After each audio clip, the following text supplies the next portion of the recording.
A look at press freedom in Israel. One problem that we're seeing, though, is that the lack of independent media in place to cover this war is allowing propaganda to really thrive on all sides. Plus, a Russian weapon in space. That it's also in the low Earth orbit path of a U.S. government satellite.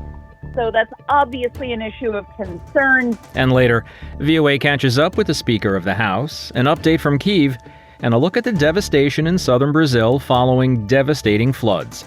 Today is Thursday, May 23rd, and this is VOA's Flashpoint Global Crises.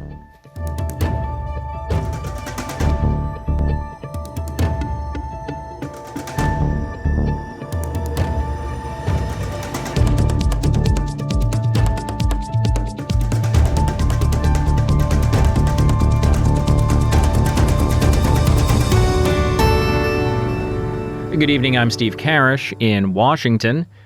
Amid an official mourning period, Iranian officials are cracking down on expressions of happiness and joy over the death of President Ibrahim Raisi. That story coming up later in the show. We begin, though, in the Middle East, where Gaza health officials said Israeli forces battled in close combat with Hamas-led militants in the southern city of Rafah on Thursday.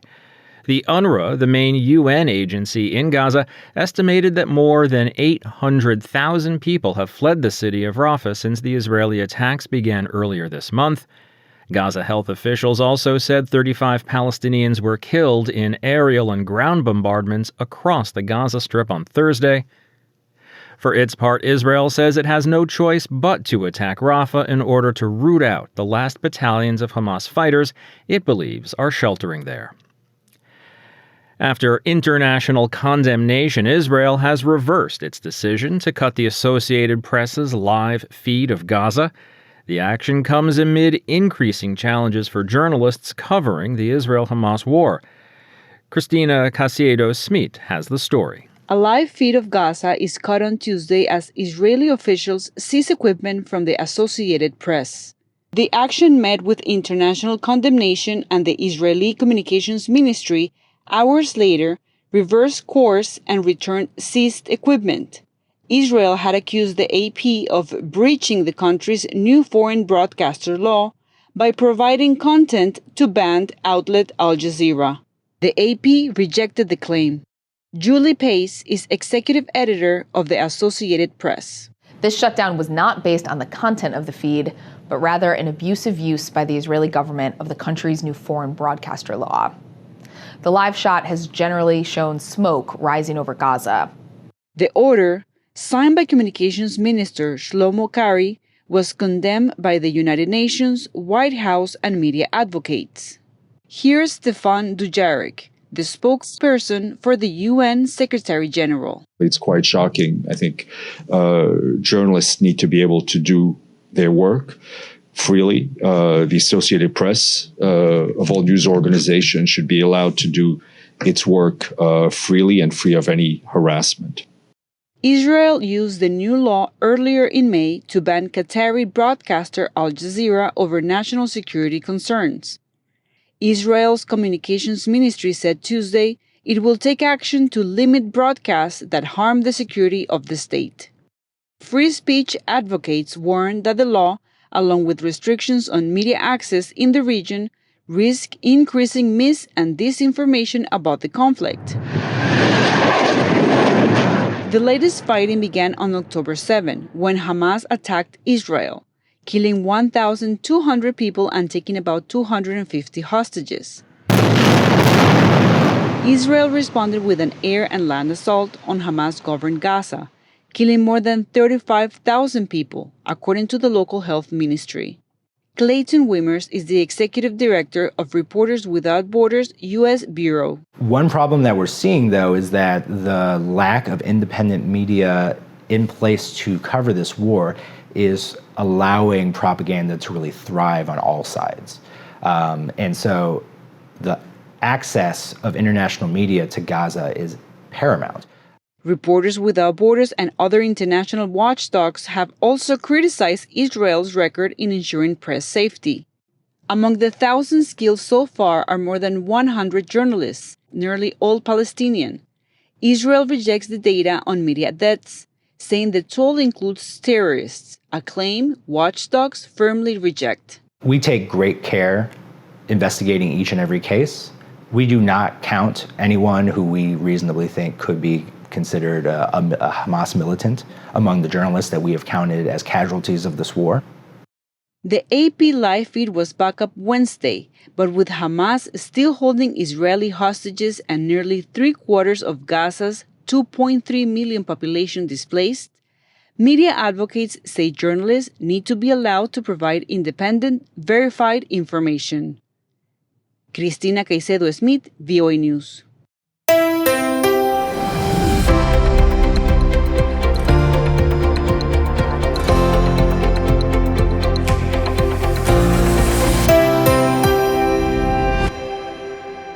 Russian forces have started the first stage of exercises to simulate the launch of tactical nuclear weapons, and there is a satellite in space, orbiting Earth right now, that the Pentagon says is a Russian weapon.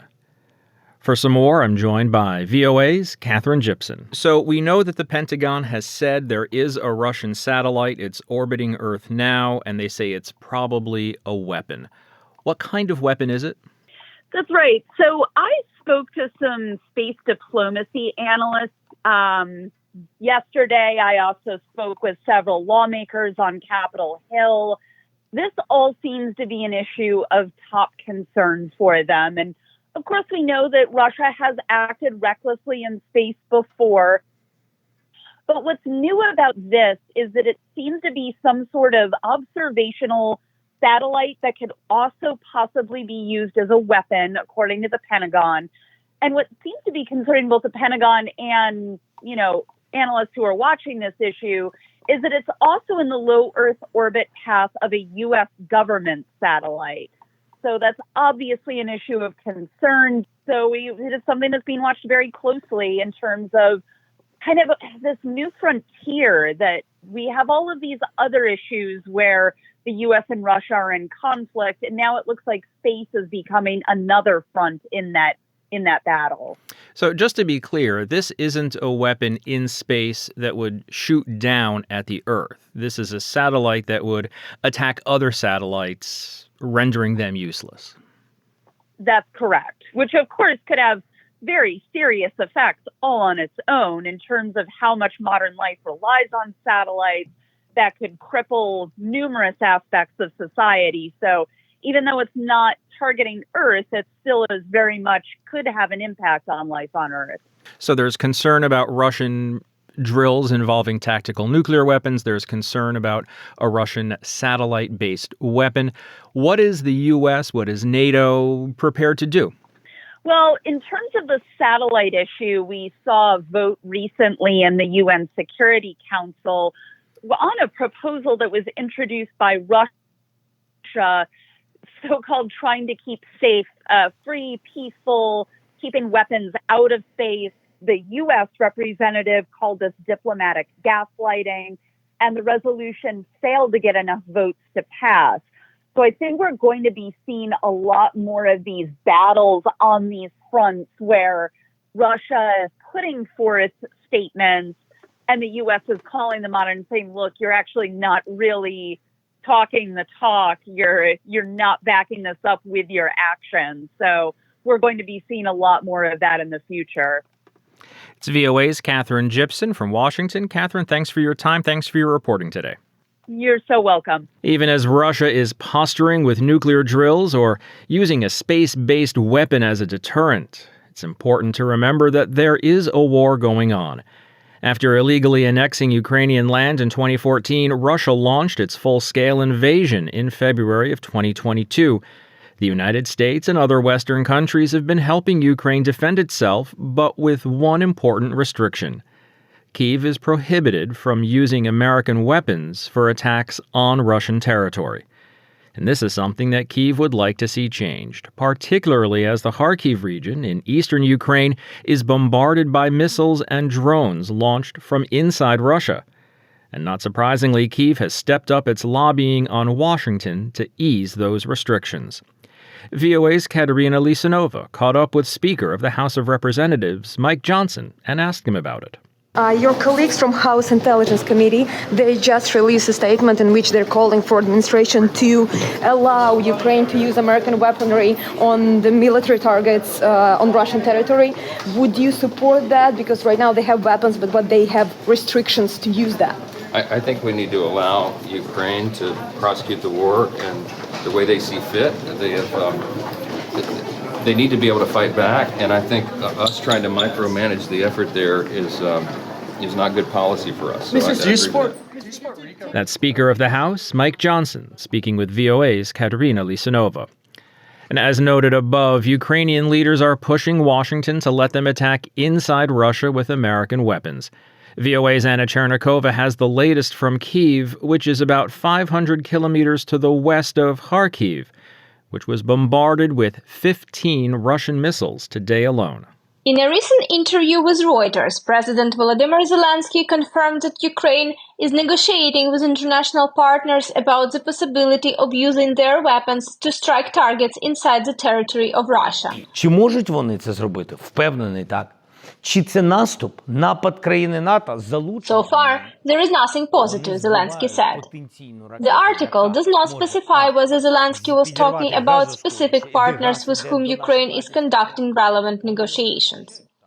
Last weekend, the Wall Street Journal reported that Ukraine addressed the Biden administration to help identify targets in Russia that Kyiv could strike with its own weapons, and separately asked to lift restrictions on the use of US-provided weapons against military targets on the territory of Russia. The House Intelligence Committee has released a bipartisan letter to Defense Secretary Lloyd Austin, urging him to expedite the delivery of weapons to Ukraine and allow Ukraine to attack targets in Russia.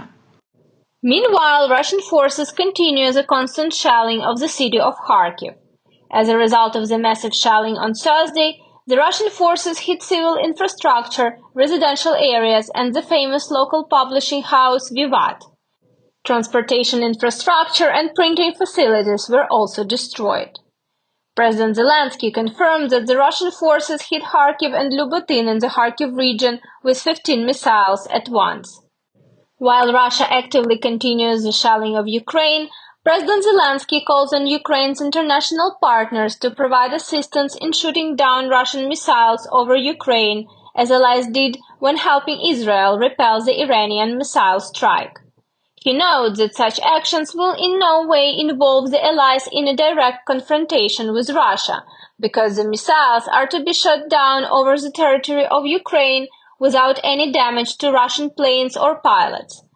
A number of countries support such an idea. In particular, the Ministry of Foreign Affairs of Poland said that Ukraine's request to shoot down Russian missiles from the territory of NATO countries is a matter for discussion.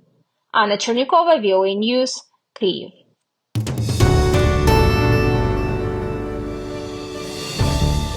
You're listening to Flashpoint Global Crises from the Voice of America. I'm Steve Karish in Washington. Iran's Islamist rulers have begun cracking down on expressions of happiness by their opponents over President Ibrahim Raisi's death Sunday in a helicopter crash. Raisi, who died when his helicopter crashed in bad weather, was reviled by opponents of the Islamic Republic for his roles in mass killings of political prisoners and ordering deadly crackdowns on opposition protests. Iranian authorities have issued warnings and summoned citizens for questioning about social media posts celebrating Raisi's demise. One video on social media shows a woman walking in a park in Iran on Monday, handing out sweet pastries to passers-by in celebration of Raisi's death. Sima Sabet is an independent Iranian journalist and analyst. My colleague Michael Lippin spoke with her on Wednesday and asked what she found most interesting about Iranians' reactions to the death of Raisi. On the very first moment that there was news about the helicopter crash, people started making jokes So the humor started The quickly. humor started very quickly. People were talking about how on earth it happened. And plus, the news, the way that it was disseminated on the government side, it left a lot of room for a sense of humor responses from people. Raisi was not a popular figure. He was seen as a murderer. He was in charge of thousands of executions in the first decade of the revolution, after the revolution, and also he was a high official at the deputy level or the head of the judiciary system, which they sign all the execution orders, etc. He was at that position for over 2 decades. So for very long, he was in charge of killing and committing the crime against humanity in Iran. So many people reacted. Humor is relatively easy to post online, but what about people actually coming out and celebrating in some physical way? We haven't seen so much of that inside Iran because people are probably a little scared about what would happen to them if they are found. Many people, they put videos of their dance, singing, sharing sweets without showing their face. There were victims of the recent uprising that they were dancing and they were sharing drinks.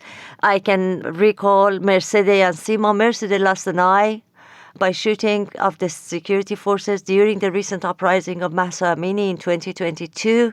She's now in Germany. She had to leave the country because it was not safe for her and she had lost an eye. She needed treatment.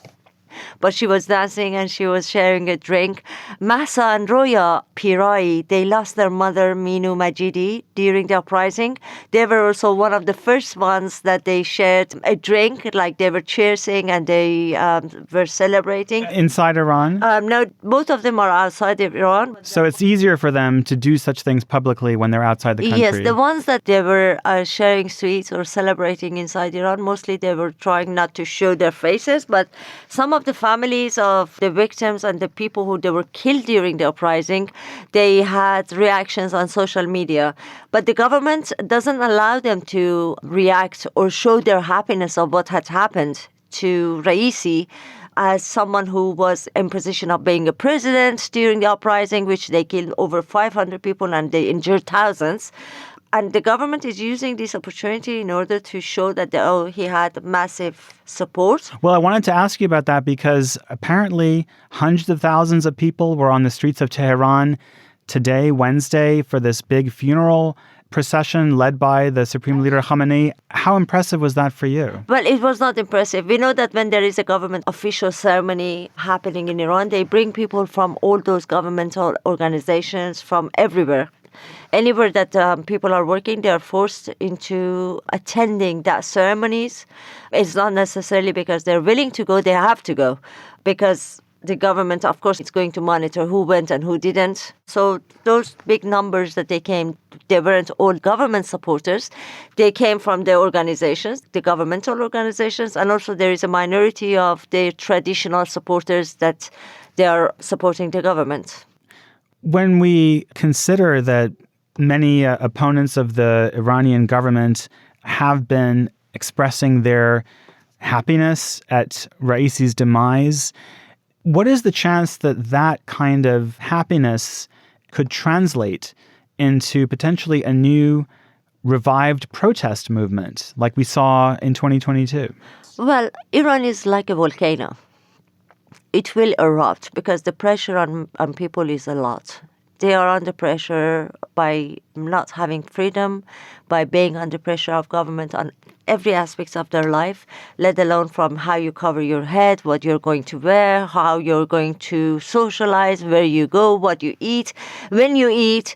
These are the very simple, ordinary aspects of any human being, which the Iranian government surprisingly tries to control and impose that ideology of Shia Islam into the people's life. People are going to explode, like Iran is going to erupt in any moment. That's VOA's Michael Lippin. He was speaking with independent Iranian journalist Sima Sabet. And finally today, as floodwaters recede in southern Brazil, a tragic scenario is unfolding with more than 500,000 people displaced, 160 confirmed dead, and nearly 100 still missing. Jan Boychat went to the scene and has this report from Rio Grande do Sul. Hundreds of thousands of Brazilians still have their homes underwater more than 2 weeks after the rivers began to rise in southern Brazil, causing the region's worst flooding in record history. In areas where the water is receding, mud, trash, and destruction are everywhere. Slowly, the waters are also revealing the grisly reality of what were the last moments for many, and the accounts of what was for others a lucky escape. Paulo, an auto mechanic who only gave his first name, says he and his family left their home just in time. As pessoas vão começar a aparecer. People will start to show up. A lot of people died while sleeping. I took my family in the dead of night. I was checking the water levels all the time. Only at the last moment did we leave. A lot of people died sleeping. Official lists had almost 100 people still missing on Wednesday. Rescue teams have been looking for bodies with the help of dogs.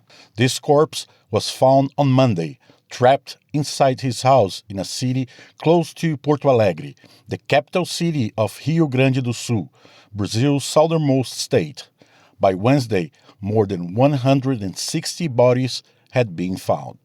Porto Alegre sits on the shore of a large lake that receives water from at least 4 big rivers flowing from mountain areas affected by historic rainfall volumes last week. Upstream, the water swept many towns away quickly and suddenly. Here, at the mouth of the rivers, it happened at a slower pace, but the effects were also larger. Most of the 500,000 displaced people live around the state capital. Among them is Hélio Poncio, a 62-year-old construction worker who says evacuees are getting the basics. He says people are helping them with food, water, the most important things, and also with clothes. He says he and others lost everything and they have nothing left in their home anymore. The water, he says, went over the roof. Poncio is living with his family in a makeshift hut not far from his damaged home, along with many of his neighbors. He says they feared violence and a lack of privacy in a shelter. Now, he fears his son, Mauricio, may have contracted leptospirosis, a deadly infection from bacteria in contaminated waters. More than 50,000 people are in shelters, and the local government has announced it will build at least 4 refugee camps to accommodate them. At the same time, thousands of dogs and cats that were left behind have been rescued.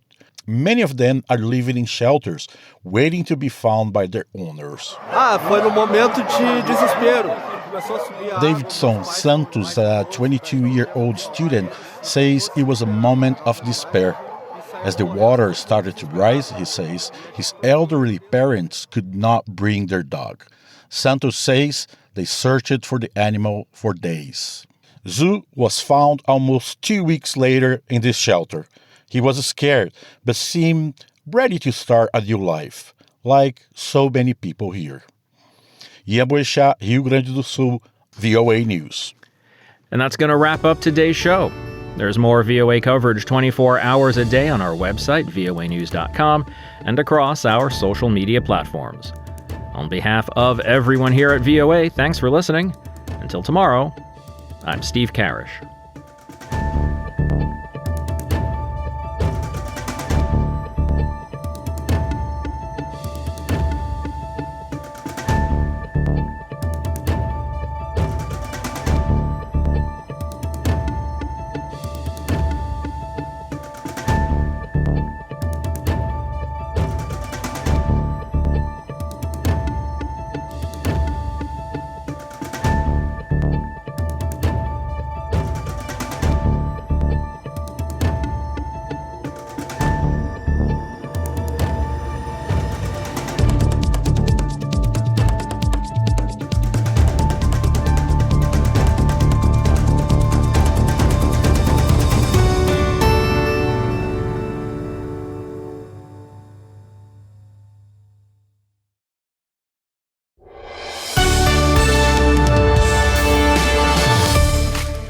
For deeper dives and expert analysis, listen to VOA Podcasts.